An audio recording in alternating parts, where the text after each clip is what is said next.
अस्सलामुअलैकुम, मैं हूं अज़ीम और आप देख रहे हैं code with Azeem. Switch case statement, switch case जो हम कंडीशन में यूज़ करते हैं, ये कैसे यूज़ करते हैं, ये होती क्या है, ये पूरी डिटेल जो है इस वीडियो में हम देखेंगे। और ये बहुत इंपॉर्टेंट टॉपिक है क्योंकि स्विच केस में हम जो है वो किस तरह से जो कंडीशन के ऊपर काम करते हैं वो इसमें हम देखेंगे। तो स्विच केस को देखने के लिए मैं डायरेक्ट प्रोग्रामिंग की तरफ चलता हूँ और मैं यहाँ पर एक फ़ाइल बना लेता हूँ जिसका नाम रख लेता हूँ स्विच केस ही। तो SWITCH, स्विच SWITCH, ठीक है। स्विच और अपना नाम रख देता हूँ केस। तो स्विच केस डॉट JS के नाम से मैंने एक फ़ाइल बना ली है और इस फाइल जो मैंने स्विच केस के नाम से बनाई है, होपफुली मेरे स्पेलिंग जो है वो ठीक है। ठीक है, अच्छा। स्विच केस डॉट JS के नाम से मैंने एक फ़ाइल बना ली है और इस फाइल में हम स्विच केस को देखेंगे, स्विच केस कैसे वर्किंग करती है। पहले मैं आपको बता देता हूँ स्विच केस कैसे वर्किंग करती है। बिल्कुल जो इफ़ कंडीशन हम यूज़ करते हैं वही जो है हम यहाँ पे इफ़ कंडीशन ही यूज़ करते हैं। लेकिन यहाँ पे हमारे पास होता ये है कि बहुत सी जो है वो चीज़ें होती हैं। फॉर एग्ज़ाम्पल, अगर हमें ये मालूम करना हो प्रोग्रामिंग के थ्रू कि वीक में कौन सा डे चल रहा है, मतलब आज जो है वो कौन सा डे है, आज संडे है, मंडे है, जो है वो थर्सडे है या कौन सा डे है, तो ये मालूम करने के लिए हमें इफ़ में बहुत ज़्यादा बार इफ़ कंडीशन बार बार लगानी पड़ेगी। तो हम उससे बचने के लिए क्या यूज़ करते हैं, स्विच केस स्टेटमेंट को यूज़ करते हैं। तो स्विच केस में क्या होता है, बार बार हम स्विच होते हैं, एक ही स्टेटमेंट चलती है तो बाकी स्टेटमेंट को हम क्या कर देते हैं, ऑफ कर देते हैं। बाकी स्टेटमेंट नहीं चलती और वो उसको ऑफ किस तरह करते हैं वो भी देख लेते हैं। तो सबसे पहले तो हम ये करते हैं कि हम ये समझ कर चलते हैं कि जो हफ्ते का पहला दिन होता है उसकी वैल्यू 1 है। मतलब अगर कोई 1 इंटर करेगा तो वो फ्राइडे होगा, अगर कोई 2 इंटर करेगा तो वो सैटरडे होगा और अगर कोई 3 इंटर करेगा, मतलब मैं यहाँ पे लिख देता हूँ 1 फॉर ये 1 जो है ये हमारे लिए जो है वो फ्राइडे के इक्वल होगा। और इसी तरह से 2 फॉर ये हमारे पास जो है वो सैटरडे के इक्वल होगा। और जो 3 होगा ये किसके लिए होगा, ये संडे के इक्वल होगा। तो इस तरह से हम जो है वो ये लेकर चलेंगे। तो ये चीज़ अब हमने आगे जिस तरह 4 जो है वो मंडे के इक्वल होगा तो इस तरह हम लेकर चल रहे हैं। तो जो यूज़र एंटर कर देगा वो उसकी वैल्यू होगी। और n जो है उसको हम पहले लेकर रख लेते हैं। हम कहते हैं n में जो नंबर है वो नंबर है यहाँ पर 3। तो मतलब डे जो है वो संडे है, ठीक है ना। तो हमें तो ये पता लग गया है, लेकिन हम कंप्यूटर से ये पता कैसे लगाएंगे उस चीज़ को देखते हैं। तो इसके लिए हम लिखेंगे, कीवर्ड लिखेंगे। सबसे पहले हम लिखेंगे स्विच, SWITCH। और इस स्विच में हम वो नंबर जो हमारे पास n है उसे पास कर देंगे। अभी इसमें 3 आ गया है, ठीक है। इसमें हमने 3 नंबर पास करने के बाद इसकी जो लिमिट है वो इस करली ब्रेस से यहाँ तक है। इसमें हमने केसेस बनाने हैं। तो केस जो होंगे उसको, वो केस जो होते हैं वो नेम से होते हैं, मतलब केस 1 2 3 इस तरह से हम इसको ले रहे हैं। क्योंकि अब हम 1 2 3 क्यों ले रहे हैं इसको मैं आपको समझाता हूँ। तो सबसे पहला केस मेरे पास है 1 का, और केस 1 पर मैं क्या एग्जीक्यूट करवाना चाह रहा हूँ, मैं यहाँ पर एग्जीक्यूट करवाऊंगा।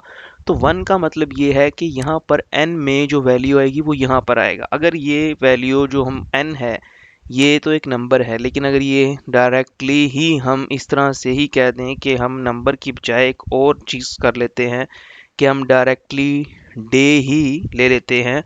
और डे में हम कह देते हैं कि वो संडे है, लेकिन संडे को हम इस तरह नहीं लिख सकते, संडे को हम इस तरह लिखेंगे। तो फिर हम यहाँ पर क्या लेंगे, एन में क्या लेंगे, डे लेंगे। और डे में फिर हम जो इस तरह हमने यहाँ पे संडे लिया है तो यहाँ पे संडे मंडे ट्यूसडे इस तरह से लिखेंगे। लेकिन यहाँ पे हम केस में क्या ले रहे हैं, 1। तो केस 1 में हम ये समझते हुए चल रहे हैं कि केस 1 में जो वैल्यू है वो क्या है, सैटरडे है। तो अगर केस 1 होता है तो आप क्या प्रिंट करवा दो, तो आप डॉक्यूमेंट डॉट राइट करवा दो। डॉक्यूमेंट पर राइट आपने क्या करवाना है कि डे क्या है, संडे है। मतलब 1 के केस में हमने क्या कहा था, फ्राइडे है, तो फ्राइडे जो है 1 के केस में हो जाएगा। अभी मैं एक दफ़ा के लिए 1 का केस कर देता हूँ ताकि मैं इसको चेक कर लूँ कि क्या ये वर्किंग कर रहा है। और उससे पहले हम एक और काम थोड़ा सा कर लेते हैं। हम स्विच केस में चलते हुए हमारे पास इसमें एक चीज़ लाजमी होती है कि इसमें एक केस जो है वो डिफ़ॉल्ट के नाम से होता है, उसका होना ज़रूरी है, वो होना चाहिए। तो डिफ़ॉल्ट का केस जो होता है वो क्या होता है, जब कोई भी नहीं वर्किंग में होता तो ये वाला केस उस वक्त में वर्किंग करता है। तो डिफ़ॉल्ट में हम क्या कहेंगे, डिफ़ॉल्ट में आप कोई भी ऐसी स्टेटमेंट दे सकते हैं, लाइक आप कह सकते हैं नॉट फाउंड। तो आप कह सकते हैं नॉट फाउंड, तो कोई जो है वो मतलब हमें मिला नहीं है। तो अभी वन है तो हमें मिल जाएगा, लेकिन दूसरे केस में नहीं मिलेगा। तो पहले हम इसको चेक करते हैं, और मैं यहाँ पर स्विच केस, यहाँ पर जो है वो स्विच केस कर देता हूँ। तो सॉरी, यहाँ पर मैंने स्विच केस करना है, और इसको मैं सेव करता हूँ और इसे ओपन विद लाइव सर्वर कर लेता हूँ। तो यहाँ पर देखें फ्राइडे और नॉट फाउंड दोनों आ गए हैं, ठीक है।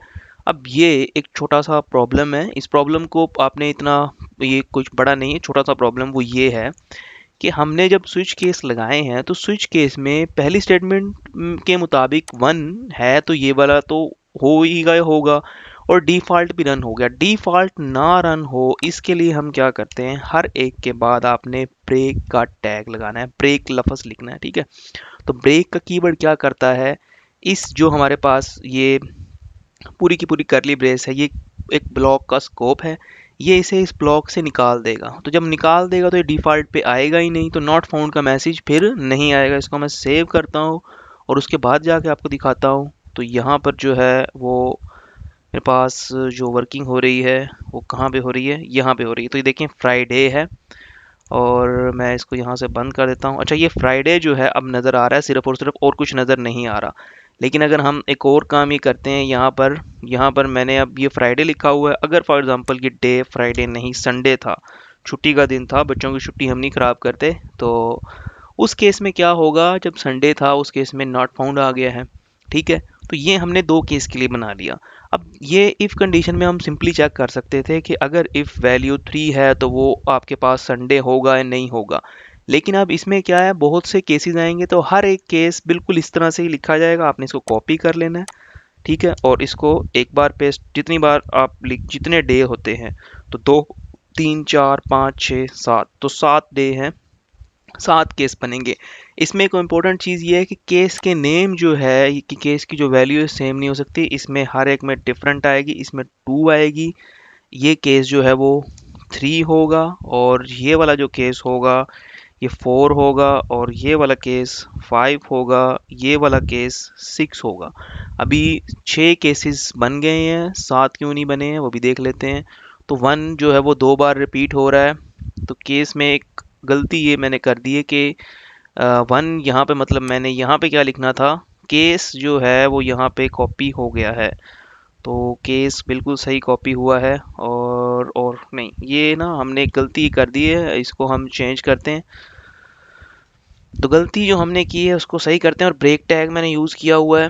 तो मैंने एक ये जो केस को पेस्ट किया है, मैंने इसको ख़त्म करता हूँ, और अब दोबारा से आता हूँ। दोबारा यहाँ पर मैंने केस से कॉपी करना है, और इसको जो है वो सारे को कॉपी कर लेना है। तो इसको कॉपी करता हूँ, और कॉपी करने के बाद इसे यहाँ पर पेस्ट कर देता हूँ। अब ये केस क्या कहलाएगा, 2 कहलाएगा, और 2 केस में हमारे पास जो डे होगा वो क्या होगा, सैचरडे होगा। तो सैचरडे होगा, और साथ में एक काम ही करते हैं, अभी सैचरडे अगर 2 के केस में है तो यहाँ पे हम 2 ही कर देते हैं एक दफ़ा चेक करने के लिए, या 2 काम कर रहा है, और ब्रेक होने की वजह से ये नहीं जाएगा। तो पहले इसका फ्लो देखते हैं, उसके बाद आते हैं।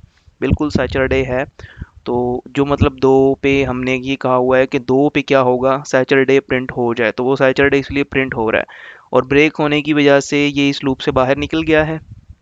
तो इस तरह से ही आपने क्या कर लेना है, इसको कितनी बार पेस्ट कर देना है, यहाँ पर 2, और ये हमारे पास 3, और ये जो है 3 के बाद जो है वो 4, और ये 5, और ये 6, और ये 7। तो ये 7 केसेस मैंने बना लिए हैं, ठीक है। फिर मैं इसको थोड़ा सा छोटा कर देता हूँ ताकि मुझे सही से लिखने में आसानी हो। तो फ्राइडे है, उसके बाद सैटरडे है, तो यहाँ पर मेरे पास जो है वो संडे है। ये मैसेज जस्ट और कुछ नहीं है। तो ये जो मैसेज होगा इसमें मेरे पास मंडे होगा, और फिर वेंसडे होगा, WENSDWEN नहीं है, सॉरी, WED वेंस, और NESDAY वेंसडे, और फिर हमारे पास थर्सडे THURSDAY डे, और थर्सडे के बाद है फ्राइडे। तो फ्राइडे ऊपर आ गया है होपफुली। तो ये केस किस तरह से रन हो रहे हैं, 1 मिनट में चेक करने दीजिएगा। फ्राइडे के बाद सैटरडे, संडे, मंडे और वेंसडे, थर्सडे और फिर फ्राइडे। तो ये कोई एक डे मिस हो रहा है या एक इजाफी हो रहा है। इसको मैं यहाँ से केस को ख़त्म करता हूँ। तो ये अब केस 1 है, ये 2 है, 3 है, 4 है, 5 है, 6 है। तो 6 डे बन रहे हैं, ठीक है ना। तो 6 डे बन रहे हैं, Friday, Saturday, Sunday, Monday, sorry Tuesday मैंने नहीं लिखा है, तो ट्यूसडे नहीं लिखा है, तो ट्यूसडे को लिख लेते हैं यहाँ पर। और ट्यूसडे को मैंने भुला दिया था, निकाल ही दिया था, TUESDAY। तो ट्यूसडे जो है वो आएगा। तो अब ये हमारा प्रोग्राम सही हो गया रन, लेकिन इसमें एक प्रॉब्लम ये है कि हम केसेस को रिपीट कर रहे हैं, रिपीट नहीं कर सकते आप, ठीक है ना। 1 के बाद 2 के बाद 3 के बाद फिर 4, इस तरह से आपने डिफरेंट रखना है, इनके नेम डिफरेंट होने चाहिए, यूनिक होते हैं ये। तो ये आपके पास जो है वो 4 और ये है 5 और ये है 6 और ये है 7। तो ये अब हमारा कोड जो है वो बिल्कुल सही तरीके से रन हो गया है। अब जो यूज़र इंटर यहाँ पर करेगा वही डे उसको मिलेगा। फॉर एग्जांपल यूज़र इंटर करता है 3 या 2, जो भी इंटर करता है यूज़र, अगर फॉर एग्जांपल 0 इंटर कर देता, 0 को हमने कोई केस नहीं बनाया हुआ, तो 0 के केस में क्या होगा, नॉट फाउंड आ जाएगा, ठीक है। तो ये आना चाहिए, तो चेक कर लेते हैं, बिल्कुल नॉट फाउंड आ गया है, ठीक है। और अगर हम यहाँ पर कोई भी ऐसा नंबर लिख देते हैं जो 1 2 3 1 से लेके 7 तक नहीं है, तो ये हमें जो है वो हर बार क्या डिफ़ॉल्ट ही रन होगी। तो इसलिए हम डिफ़ॉल्ट को यूज़ करते हैं, ठीक है। क्योंकि हम इसमें स्पेसिफिक जो टास्क होते हैं उन्हीं को रन करवाना चाह रहे होते हैं, और बाकी सबको हम क्या किस में रख देते हैं, डिफ़ॉल्ट में, ठीक है ना, वो उस केस में रन होगी। तो यहाँ पर मैं एक बार आपको टेस्ट करके दिखा देता हूँ। तो हम इस तरह करते हैं, 4 लिखते हैं, मंडे आना चाहिए। तो मंडे जो है वो पहला वर्किंग डे होता है, तो इसमें आते हैं और इसको चेक करते हैं। यहाँ पर देखें मंडे आ गया है, तो इस पर एक लाइक बनता है। तो यही आज की जो मेरी वीडियो थी, मैंने आपको स्विच केस जो है वो किस तरह से वर्क करता है, ये इसमें मैंने आपको कंप्लीट समझा दिया है, ठीक है ना, स्विच केस की वर्किंग। अब आपने क्या करना है, मैंने यहाँ पे आपके लिए एक एग्जांपल लेके आया हूँ। ये एग्जांपल आपने, ये 2 एग्जांपल्स हैं सॉरी। पहली एग्जांपल में आपने क्या करना है, एक आपने यूज़र से करैक्टर ले लेना है, कोई भी जिस तरह से आपने लिख देना है करैक्टर, और उस करैक्टर में आपने ये चेक करना है कि वो वावल है या नहीं है, मतलब ये चेक करना है। और एक दूसरा प्रोग्राम जो हम पहले कर चुके हैं, स्मॉलेस्ट जो है वो नंबर है 3 नंबर में, अगर आपके पास स्मॉलेस्ट नंबर कौन सा है वो आपने स्विच केस से करना है। तो स्विच केस से वो वाला प्रोग्राम भी आपने करना है। तो ये 2 काम आपने करने हैं, और ये 2 प्रोग्राम आपने मुझे करके फिर कमेंट में बताने हैं कि आपने कर लिए हैं। और अगर आपको वीडियो अच्छी लगती है तो आप लाइक किया करें, शेयर किया करें, और अपने दोस्तों के साथ इसे जो है वो बताया करें कि ये कंटेंट जो है वो अच्छा है।